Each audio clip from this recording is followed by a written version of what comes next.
It wasn't long after Joanna and I moved to Spokane, now 10 years ago, that I met Mary Stamp and became acquainted with the fig tree. When I began to learn about the ministry of the fig tree, I was astonished at the breadth and the depth of that multifaceted, unique media ministry. Now that I have become an active participant in this fascinating ministry, I have come to care very deeply about its life and its future. When the 35th anniversary of the fig tree rolled around last year, it seemed that that would be an opportune moment to do something special.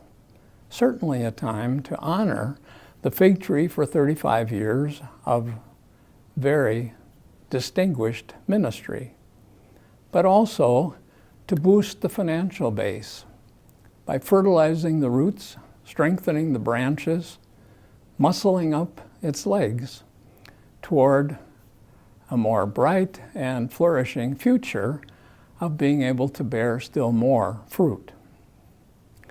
To that end, I helped orchestrate a first-time ever major funding campaign for the fig tree.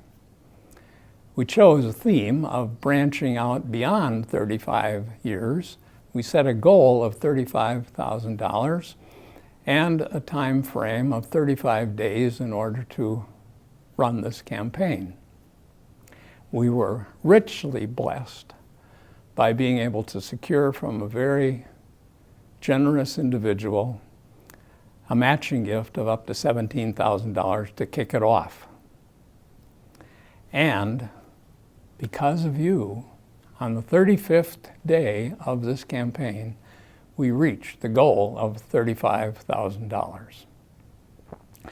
The testimony which emerged out of this campaign is that there are many people and religious organizations and other organizations and churches that deeply love the fig tree, are very, very supportive of its work, and are also very cheerfully motivated to continue supporting it in order to assure that the fig tree will have a flourishing future.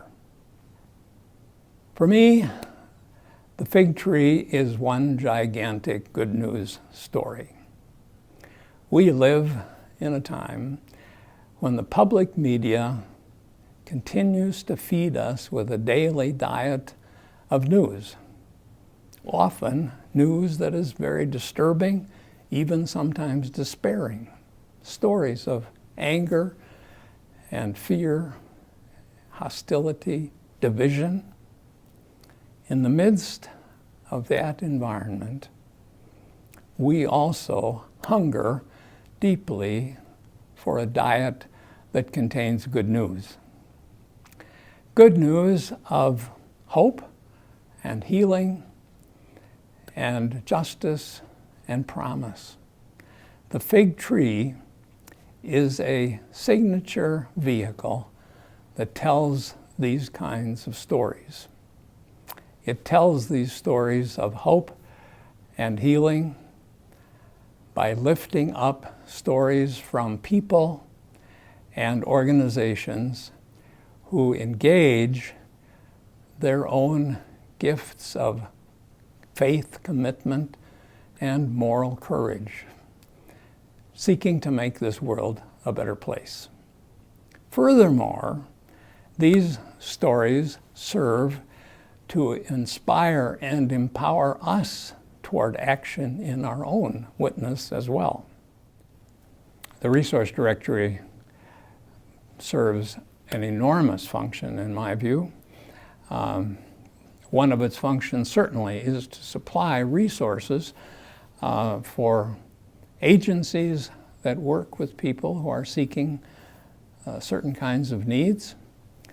And these resources are available to social service agencies, to hospitals, to religious organizations, to other nonprofit organizations, to a variety of services for their use in identifying and giving those resources to their clients. But also, this resource directory is a valuable tool for individuals seeking that kind of help, whatever help they need on their own. So it functions in two very important ways. And it is a unique resource in that there is not a like kind of resource in this neighborhood at all that has those kinds of resources available.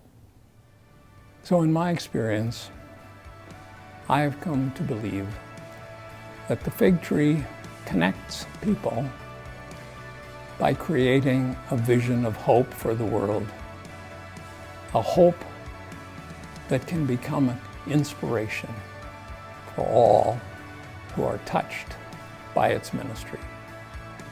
Thanks be to God for the ministry of the fig tree.